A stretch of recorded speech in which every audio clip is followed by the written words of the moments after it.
நடக்கலாம் நடந்துக்கலாம். அப்புறம் உட்கார முடியாது, காலை மடக்க முடியாது. அப்படியே இப்படியே ஸ்டக் ஆகி போச்சு. கால் இப்படி ஒரு துளி கொஞ்ச நேரம் 5 நிமிஷம் இப்படி மடக்கி வச்சுக்க முடியாது. பார்க்குறக்கு பொம்பளை நல்லா இருக்கிற மாதிரியே இருக்குது, ஆனால் இல்லை அப்படி. நிமிஷம் வச்சுருக்க முடியாது.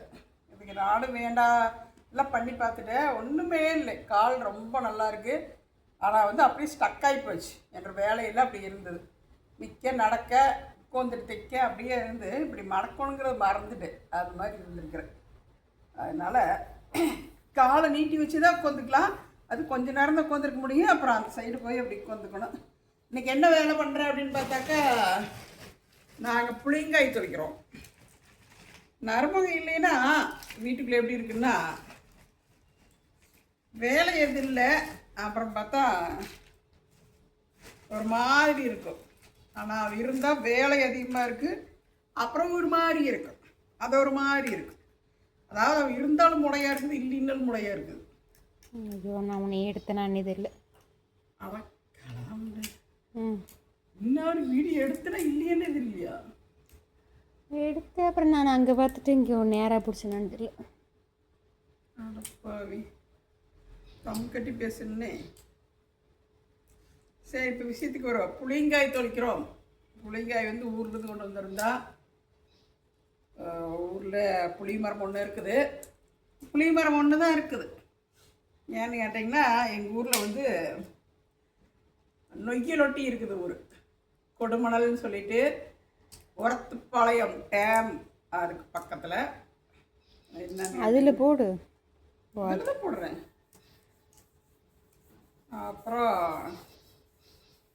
நொய்யலொட்டி இருக்குது. இந்த திருப்பூர் சாயப்பட்ட தண்ணி பூரா அங்கே போய் எங்களுக்கு வந்து தண்ணி நல்ல தண்ணி கிடையாது. அதனால் புளி மரம் போட்டுக்கலாம், ஏதாவது இந்த ஆடு மாடு மேய்ச்சிக்கலாம், அது மாதிரி ஆயிடுச்சு.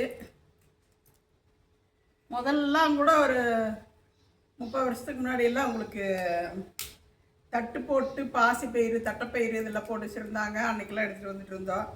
இப்போ அப்புறம் அதுவும் இல்லாமல் ஆயிடுச்சு. பொதுவாக விவசாயமே எங்கேயுமே கம்மியாக இருக்குது, யாரும் செய்ய முடிய மாட்டேங்குது. ஆனால் அங்கே சுத்தமாகவே இல்லை, எப்போவே அழிஞ்சிருச்சு. 30 வருஷத்துக்கு முன்னாடியே விவசாயம் அழிஞ்சிருச்சு. அது மாதிரி ஒரு ஏரியா ஆயிடுச்சு. அப்புறம் நிறைய போராட்டமெல்லாம் பண்ணாங்க, கம்ப்ளைண்ட் பண்ணாங்க. அப்புறம் என்ன இல்லை, ஆளோன்னு இவ்வளோ பணம் கொடுத்தாங்க, ஏதாவது கொஞ்சம் ஏதோ பணம் கொடுத்தாங்க போராட்டம் பண்ணி. அது என்னாச்சுன்னு கேட்டிங்கன்னா, பாதி பேருக்கு பணம் வந்துடுச்சு, மீதி பேருக்கு பணம் வரல. அப்புறம் என்னாச்சு, அவங்களாம் போய் கேஸை கொடுத்துட்டாங்க. திருப்பி அந்த கொடுத்த பணத்தை ரிட்டர்ன் வாங்கிட்டாங்க. அது வந்து அம்மா இருந்த டைமில் அப்படி நடந்துச்சு. ரிட்டர்ன் கொடுத்துட்ருக்குறாங்க இன்னுமே. அது மாதிரி அது வாங்கின காசும் திருப்பி கொடுக்குற மாதிரி ஆயிடுச்சு. அது மாதிரி இருந்தது எங்கள் ஊர் வாழ்க்கை. அப்படி சொல்லிகிட்டு இருக்கேன். ஒரு டைம் அங்கே போன போது வீடியோ எடுக்கலாம். இப்போ அங்கேருந்து புளிங்காய்ங்காட்டி அந்த மூட்டைக்குள்ளே அவ்வளோ கதை வந்துருச்சுன்னு வச்சுக்கோங்களேன்.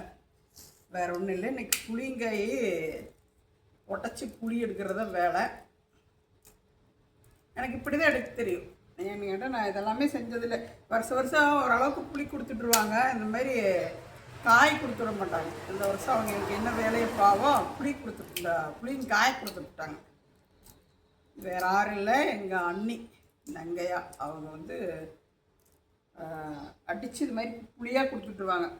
அப்புறம் இல்லைன்னா பாவம் முடியல, இன்றைக்கி காயை கொடுத்துட்டாங்க. எனக்கு இப்படி தான் எடுக்க தெரியும்.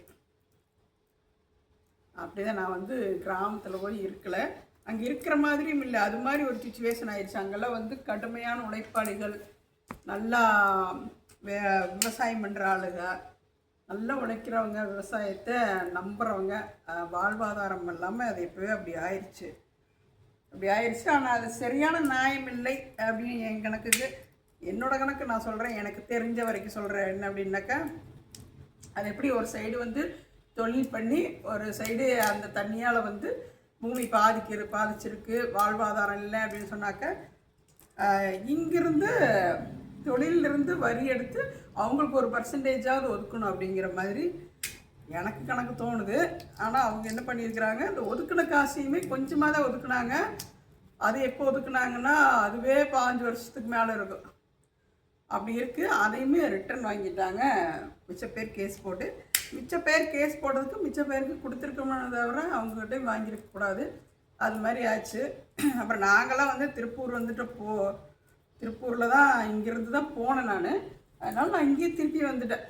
தொழில் இங்கே அண்ணா இங்கே தொழிலுக்கு வந்துட்டு இருந்தாங்க. அதே மாதிரி பனியன் கம்பெனி தொழிலே நாங்கள்லாம் செட்டில் ஆகிட்டோம். அப்படி ஆயிடுச்சு. எங்கள் ஊர் ஞாபகம் வந்துச்சு, சொன்னேன் எங்கள் ஊர் அப்படின்ட்டு. பொதுவாக எங்கள் ஊர் அப்படின்னு சொன்னாக்கா அது பொம்பளைங்களுக்கு எந்த ஊருமே எங்கள் ஊரே கிடையாது. அது வேறு நியாயம். எப்படின்னு கேட்டால் பிறந்த வீட்லேயும் எங்கள் ஊர் இல்லைன்னு சொல்லிடுவாங்க இல்லை, அது அப்படி ஆயிடு. போன வீட்லேயுமே அப்படி தான் இருக்கும், அது வேறு கதை. இருந்தாலும் அங்கே அந்த ஏரியா அப்படி இருக்குது. எங்களுக்கு உண்டானதுக்காக தானே அதெல்லாம் அப்படி ஆயிடுச்சு அப்படின்னு சொல்லிகிட்டு இருக்கேன். வேறு ஒன்றும் இல்லை. நீங்கள் இந்த புளியங்காய் இப்படி உடச்சி எடுத்துகிட்டு இது விதை பூரா எடுத்து இதையெல்லாம் புளியாக்குறது இன்றைக்கி என்னோடய வேலை.